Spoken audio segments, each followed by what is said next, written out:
और यदि आपको लग रहा है कि केवल ऐसा संभव नहीं है, हमारी तो संख्या लाखों में है, करोड़ों में है, तो सबसे पहला उदाहरण ले लीजिए। हमको हिंदी में बात करना पड़ रहा है, आपकी भाषा कहाँ?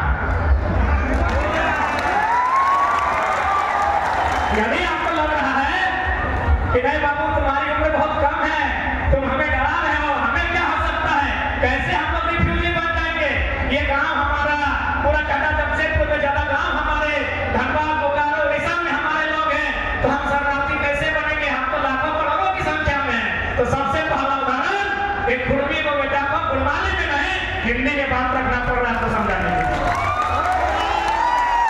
कहाँ है आपकी मातृभाषा, कहाँ है आपकी मातृभाषा? इसलिए आपको समझना होगा विषय वस्तु को कि हम कैसे शरणार्थी होंगे, कैसे हमारी पहचान छीनी है, उस पहचान के साथ साथ अपने अधिकार को हम कैसे पा सकते हैं।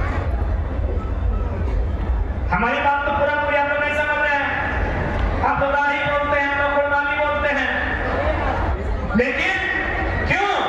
इसी कारण कि लोगों ने बड़ी चालाकी के साथ, जिन लोगों ने सरकार को चलाया, चाहे दिल्ली में बैठकर, चाहे राजधानी रांची में बैठकर, उन्होंने बड़ी चालाकी के साथ हमें ही नष्ट करने का प्रयास किया। अब ये भी सवाल है कि भाई हम ही क्यों मिले उनको, और भी तो लोग हैं इस देश में, इस राज्य में बहुत सारे लोग हैं, कौन है, भीम है, सरदार है, मुंडा है, राम है, लोरा है, न जाने कितने समुदाय के लोग रहते हैं, 6,000 7,000 लोग रहते हैं। तो छोटा नागपुर के पठार में दिल्ली में बैठे लोगों को हमसे दुश्मनी क्यों थी? हमने बार बार कहा अब जहां से अगर आप धनबाद से चलिएगा कदम से बदलना तो उड़ीसा आप केवल अपनी जमीन पार हो जाएगी। यानी कोई भी चाहे विदेश का आदमी आए, चाहे छोटा नागपुर पठार के अलावा बाहर के लोग आए, क्या वे लोग हवा में घर बना सकते हैं? अपने योजना परियोजना, अपनी कंपनी, अपनी फैक्ट्री, क्या वे लोग हवा में लगा सकते हैं? नहीं, हमें जमीन चाहिए। जमीन किसकी है? हमारी है। जमीनें किसकी है? हमारी है।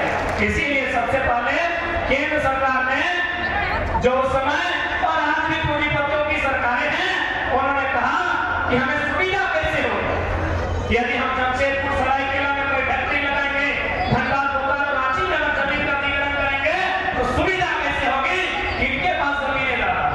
तो आप देख सकते हैं विशेषकर कोयले बेल्ट में, औद्योगिक क्षेत्रों में लगभग 60-70% जमीनें हमारी थी।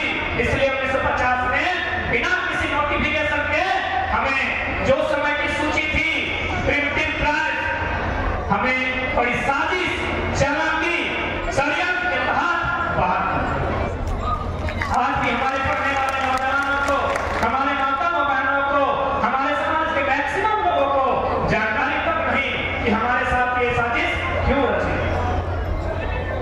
इसलिए एक जन चेतना की आवश्यकता है, जो चेतना आज धीरे धीरे जागरूक हो रही है हम सभी के बीच। आज हम सबों के बीच एकजुटता की आवश्यकता है, जो एकजुटता हम देख पा रहे हैं, इस एकजुटता को आखिरी मुकाम का जब तक हमारी पहचान और सम्मान न मिल जाए इसे कायम रखना। क्योंकि इस बात को मानना होगा, हम लोग बहुत ही सरल लोग थे, भोले भाले लोग, खेती के माध्यम से धान लगाकर अपना जीवन यापन करने वाले लोग, बहुत सरल लोग थे। हमने लोगों की चालाकी को कभी समझा ही नहीं। आज उसी चालाकी का परिणाम कि हम लोग हास्य में। आप बारीकी से मैं कुछ बिंदुओं को समझा रहा हूं, और बिंदुओं से आपको आभास होगा कि किस प्रकार हमें मैनेज करने का प्रयास किया गया। सबसे पहले बात करते हैं इतिहास की। यहाँ सभी पढ़े लिखे नौजवान हैं, पढ़ी लिखी माताएं आई हैं, सबको जानकारी है। हम जैसे इतिहास पढ़ते हैं, हमारे सामने चैप्टर्स आते हैं पाषाण काल, उसको 3 भागों में बांटा जाता है, पूरा पाषाण काल, मध्य पाषाण काल, नव पाषाण काल।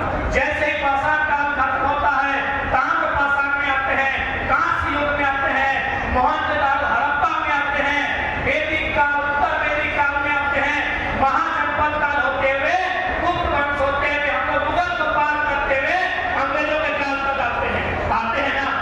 ये तो हम इतिहास पढ़ते हैं ना, पढ़ा हमने। लेकिन बताइए, कहीं राज काल का जिक्र है, कहीं राज सिविलाइजेशन का जिक्र है? किसी इतिहास के पन्ने में एक भी व्यक्ति में खड़ा होता होगा?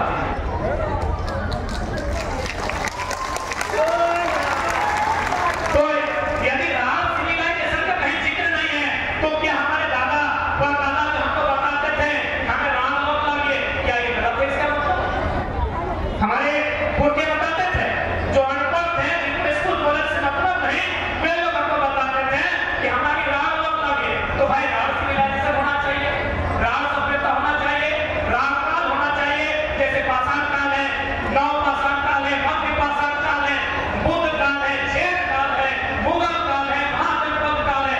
राम काल होना चाहिए कि नहीं होना चाहिए? कहाँ है? किसी इतिहास के पन्ने में राज सिविलाइजेशन का जिक्र है? यानी सबसे पहले चालाक लोगों ने क्या किया? हमारी सभ्यता को इतिहास में कभी स्थान नहीं। अब ये मत पूछिए कि इतिहास लिखने वाले सब बहुत बड़े महापंडित थे, उनसे भूल नहीं हो सकती है, उनसे भारी भूल हुई है, और उन्होंने बिल्कुल चातुकारिता में और द्वेष में घृणापूर्वक इतिहास को लिखा है। मैं नाम लेकर को उदाहरण देना चाहूंगा, क्योंकि मैंने इतिहास की बात कही है, और मैं एक्सप्लेन इसलिए कर रहा हूं कि लोगों ने इतिहासकारों से भूल कैसे नहीं हो सकती है। फिर पढ़े लिखे लोग हैं, बोलेंगे वे इतने बड़े इतिहासकार थे, उनसे कैसे भूल होगी? हो सके हम ही लोग गलत हैं, राज सिविलाइजेशन नहीं था। तो मैं बताता हूं इतिहासकारों से कैसे भूल। एक राजा का नाम आता है, कहा जाता है कि उस राजा ने, मैं नाम इसलिए नहीं लूंगा क्योंकि लोग जाति धर्म से जोड़ देंगे, उसके बारे में कहा जाता है कि उस राजा ने भारत में जब आक्रमण किया था तो तोप के गोले से आक्रमण किया था, तोप के साथ। ध्यान दीजिएगा मेरी बात को, कि इतिहासकार भूल कैसे नहीं कर सकते हैं, इतिहासकार धोखा कैसे नहीं कर सकते हैं, इतिहासकार बेईमानी कैसे नहीं कर सकते हैं।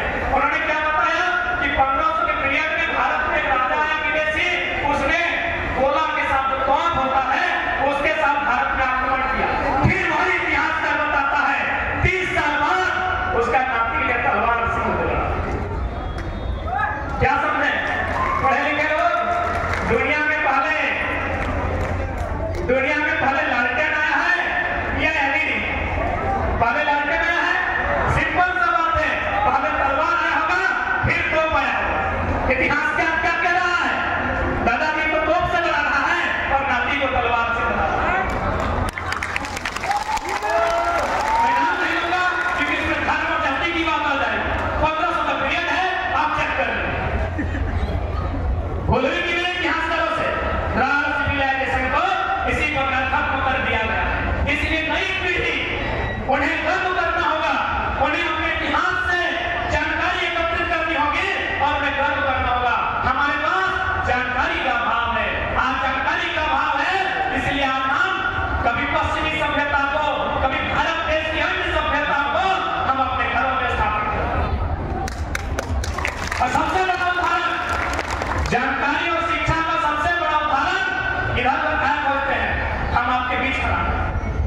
यहाँ इस मंच में हमारे परम आदरणीय कई पूर्व सांसद बैठे हैं, पूर्व मंत्री बैठे हैं, पूर्व विधायक बैठे हैं, सभी विज्ञान बैठे हैं।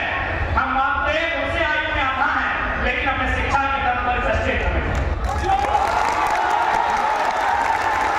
इसलिए जितने भी नौजवान, क्योंकि मैं नौजवान हूँ, तो मैं आने वाले भविष्य, आने वाली पीढ़ी को संदेश कि आपको अपना इतिहास को समझना होगा कि क्यों साजिश के तहत हमें निकाला गया। इतिहास तो बात समझ गए होंगे कि किस प्रकार इतिहास ने छल कपट किया है। अब बात करते हैं भूगोल।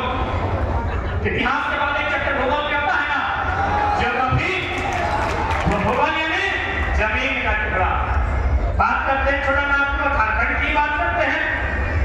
आज चूंकि अभिभावक स्वरूप हमारे अजीत प्रसाद महतो जी भी आए हैं, तो इसीलिए मैं भारत सामने रखता हूं भूगोल का कि हमारी जो बात थी इतिहास को हमने देखा कि किस प्रकार इतिहास को मिटाया जाए। आप लोग समझ में आता है माया मोसिया काके चुनाव में ना कि किस प्रकार इतिहास में हमारे गौरवशाली इतिहास को लोगों ने किताब में रखा ही नहीं, तो हमारे बच्चे कैसे पढ़े। आप जो टीवी में देखते हैं, सिनेमा में, वो कहां से आता है? वही किताब में लिखी बातों को दिखाया जाता है। जो भी आप फिल्म में देखते हैं, टीवी सीरियल में देखते हैं, वो किताब में इतिहास में लिखी बातें हैं। तो हमारा इतिहास किसी ने लिखा ही नहीं, तो कैसे दिखाया जाएगा?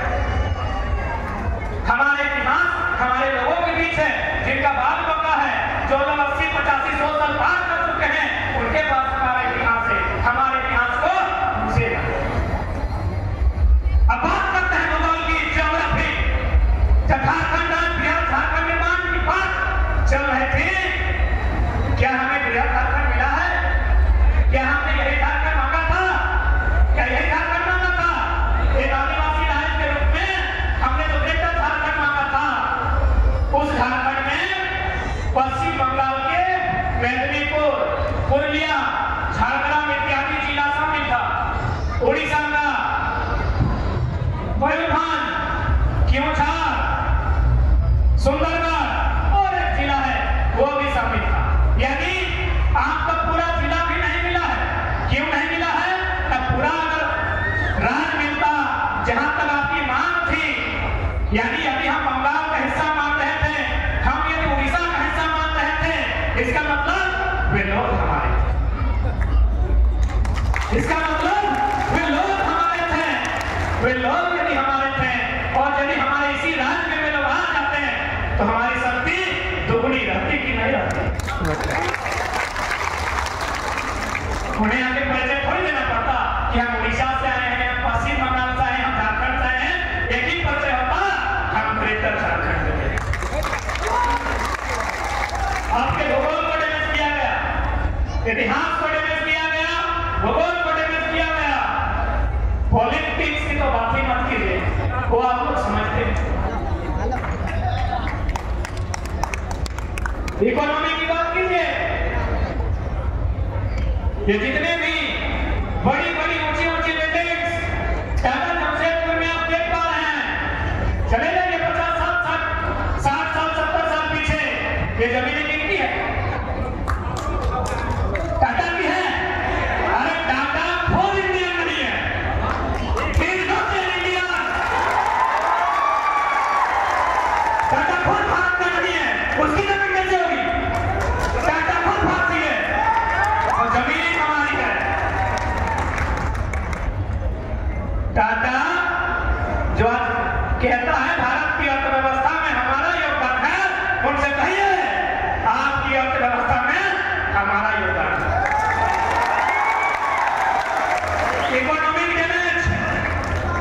Economic damage, historical damage, geographical damage, political damage, economical damage, यानी पैसा से भी आपको मार दिया। आपके लोग कहाँ हैं? उषा मार्केट रहे, टाटा रहे, टिस्को रहे, स्टील रहे, बल्लभ रहे, आपके लोग वर्कर ग्रेड में, आपके लोग वर्कर ग्रेड में हैं और वे लोग सीएमडी जीएम के रैंक में हैं। इकोनॉमिक डैमेज समझ में आया ना? ये इकोनॉमिक डैमेज है। आप बात करते हैं कल्चरल डैमेज। कल्चरल यानी संस्कृति हमें बताने की क्या आवश्यकता है? हम अपने घरों में जाके देख लीजिए, हमारे पुरखे कहते थे 12 माह से तेगा पड़ा, अभी 26 हो रहा है।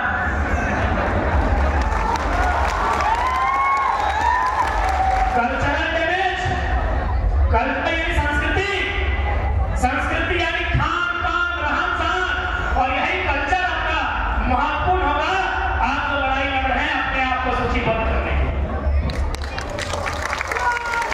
आपका कल्चरल आइडेंटिटी आपको मजबूती के साथ, आपके मेल लेना चाहिए, आपको मजबूती के साथ आपकी सूची की लड़ाई में, आपकी पहचान की लड़ाई में आपका बचाव होगा।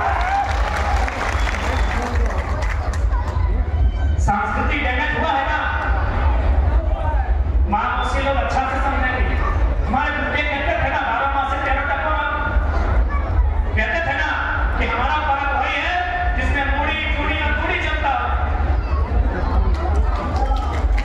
मुड़ी मुड़ी माने जुड़ी, जुड़ी माने खीर ना, अच्छा है समझिएगा, और मुड़ी माने पीठा पकवान। जाके देखिए अभी क्या क्या लेके आते हैं। कल्चरल, अब बताइए एक इंसान को मारने के लिए कहां से आपको डैमेज किया गया? Historical, geographical, cultural, political, economical, उसके बाद भी यदि हम जिंदा हैं तो बस वही कहेंगे राज सभ्यता, राज माटी के राज लोग हैं, इसीलिए कितना डैमेज होने के बाद भी, अरे दूसरा आदमी होता इस दुनिया से उसका नाता कट जाता। इतना डैमेज होने के बाद भी यदि आज हम लोग जिंदा हैं तो भैया वही जो इतिहास में नहीं लिखा है, हम राज लोग हैं, इसीलिए जिंदा है।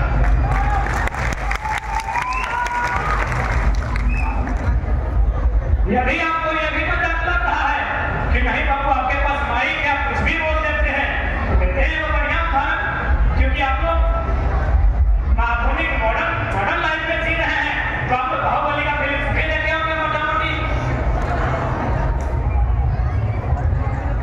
बाहुबली का क्या है ना, उसमें देखिएगा एक पिंडारी शब्द का जिक्र होता है कि पिंडारियों ने हमला कर दिया। रिवाइंड जाके कीजिएगा कि पिंडारियों ने हमला कर दिया। क्या पिंडारी केवल कल्पना में थे? पिंडारी वास्तव में थे। आज से 200 साल पहले जेपीएससी जेएसएससी का सिलेबस खोजिएगा, उसमें अंग्रेजों के काल को पढ़िएगा, उस काल में पिंडारी शब्द का जिक्र है। आज जाके देखिए पिंडारी एक भी। इसलिए यदि हम लोग नहीं समझते हैं, अपनी पहचान, अपने अधिकार की लड़ाई को नहीं लड़ते हैं, तो 20-25 साल में हमारे 10% लोग रिफ्यूजी हो जाएंगे। आने वाले 20-25 साल धीरे धीरे एक दिन ऐसा आएगा कि हमारे नाम का भी केवल इतिहास रहेगा, वर्तमान समाप्त हो जाएगा। इसलिए आज हमारे हमसे आयु में काफी भीड़ वक्ता बनाए हैं, वे अपने अनुभव को आपके बीच रखेंगे, उनको सुनिएगा और समझने के साथ साथ उसे अमल करने का प्रयास कीजिएगा, क्योंकि आज हम एक निर्णायक लड़ाई में हैं। आज यदि चूक होगी तो फिर एक विदेशी पूरा टाटा को कब्जा कर लिया है, कोई और परदेशी बाकी जो हमारा बचा है उसे भी कब्जा कर। बाकी ठीक है, हमारे भी बहुत सारे वक्ता हैं, समय की पाबंदी है, निर्ममता की माटी में निर्ममता के कदम के साथ समाप्त करेंगे। किसान बेटा फिर गंगा, जो बन पड़े तो जवाब रखना। किसान बेटा फिर गंगा, जो बन पड़े तो जवाब रखना। मेरे खून बेकार न जाए, मेरे खून का हिसाब रखना, मेरे खून का। जो हमसे बने हैं सबको प्रणाम, जो